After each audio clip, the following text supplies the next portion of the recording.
welcome to my channel. Today I've got another great selection of the best HFY stories from Reddit. So let's begin. From the first day, they laughed at our ships. They laughed at our weapons. They laughed at our attempts to communicate with them. And when we retaliated by cloaking our ship and then just sort of phasing through their battle group, they laughed at that too. Or, wait, no, sorry, it's actually a moon. Yes, Mars has a moon like Earth does, the moon Deimos. It's not very big. And where did they go? For a while, astronomers just scratched their heads over this one, but recently, they may have finally found the answer. And what they found shocked them. Turns out that the asteroid is worth at least $10 septillion. Maybe they were mining the planet for resources, or maybe they were fighting over land. Because although we might not have been around to see it for ourselves, we do have records of their arrival. Only instead of being just another insignificant species, we're actually one of the dominant species. Sure, we share our planet with a bunch of animals and insects, but compared to the aliens who came before us, we're on top of the food chain. We can compose symphonies and paint pictures, and even make movies. Heck, we can even write stories about them. It turns out that in the past, we've created a ton of fictional characters that are incredibly similar to the aliens who visited Earth. I mean, have you ever heard of a UFO sighting?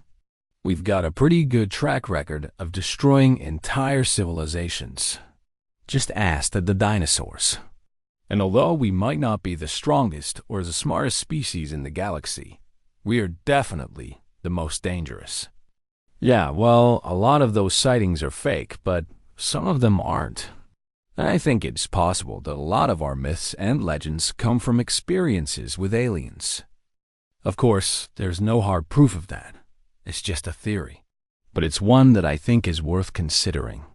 Long before we ever learned about these creatures, we already knew about them. It's just that we never realized it.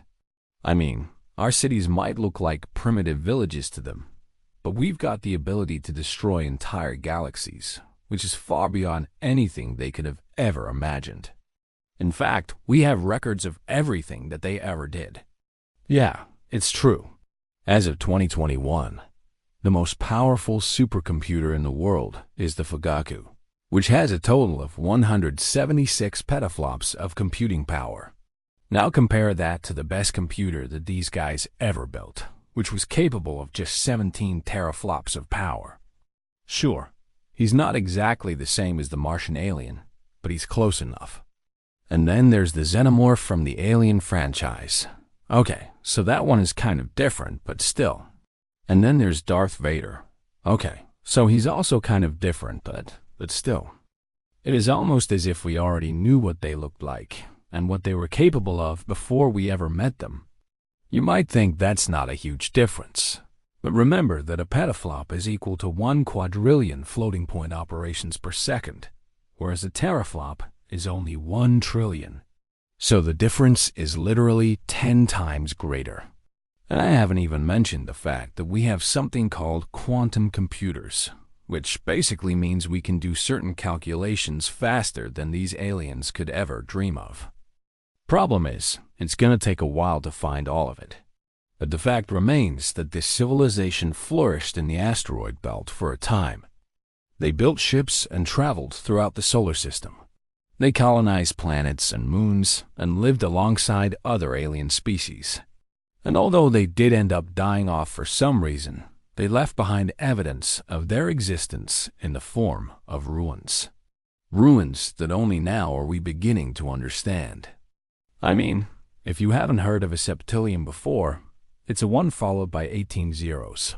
It's the equivalent of 1 million billion. And 16 Psyche is made almost entirely of iron and nickel. Basically, this asteroid used to be the core of a planet, but then something caused it to break apart, and now it's just drifting around in space. And it looks like these aliens might have been living inside that planet before it exploded. It turns out that according to their calculations, the only place in the solar system that these people could have come from is the asteroid belt between Mars and Jupiter. But there's a problem with that. there's nothing out there. Well, not nothing, but nothing that could support life. I mean, sure, we've discovered some water in the asteroid belt, but that's about it. Well, at least it was about it until just recently. In fact, it's only about 23 kilometers or about 14 miles in diameter. And it is thought to have been captured by Mars rather than formed at the same time as the planet. According to NASA, the moon Deimos is irregular in shape, probably because it's only made up of loose fragments held together by gravity. The surface of the moon is covered with many craters.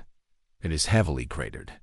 All right, maybe I should have read more about Martian moons before starting this story, but these ruins are what's important here. They didn't stop laughing until one of our ships came out firing. At first, it was just a warning shot. You know, a couple thousand nukes isn't really a shot, but it's enough to make a point. But after that, nobody laughed anymore. That is, nobody except me, and I wasn't even alive for most of it. This is one of those stories where all of human history has been changed because of something that happened in the distant past. It's just that this time, we aren't the ones who were there. It all started when a team of anthropologists were studying some ruins on the planet Mars. The archaeologists uncovered parts of what appeared to be a spaceship, along with some bones that were definitely not Martian. And these bones hinted at a species that had come to the red planet from somewhere else in the universe. A species that had apparently brought advanced technology with them, but also went extinct long before humanity ever evolved. We don't know how long ago that was, but it seems to have been a very long time. According to these anthropologists, long enough for the ruins to become buried under tons of sand and for the local wildlife to evolve and adapt the bones of the aliens into their own skeletons. Unfortunately, we also don't know much about the aliens themselves. But based on the few clues that we do have, they seem to have been small, just around 4 and 2 feet tall, yet somehow still stronger than us. I mean, they left behind statues of themselves holding up huge stone pillars. They also left behind a lot of weapons that were far more advanced than anything we can make today. But the biggest mystery about the alien species is why did they choose to leave their home planet?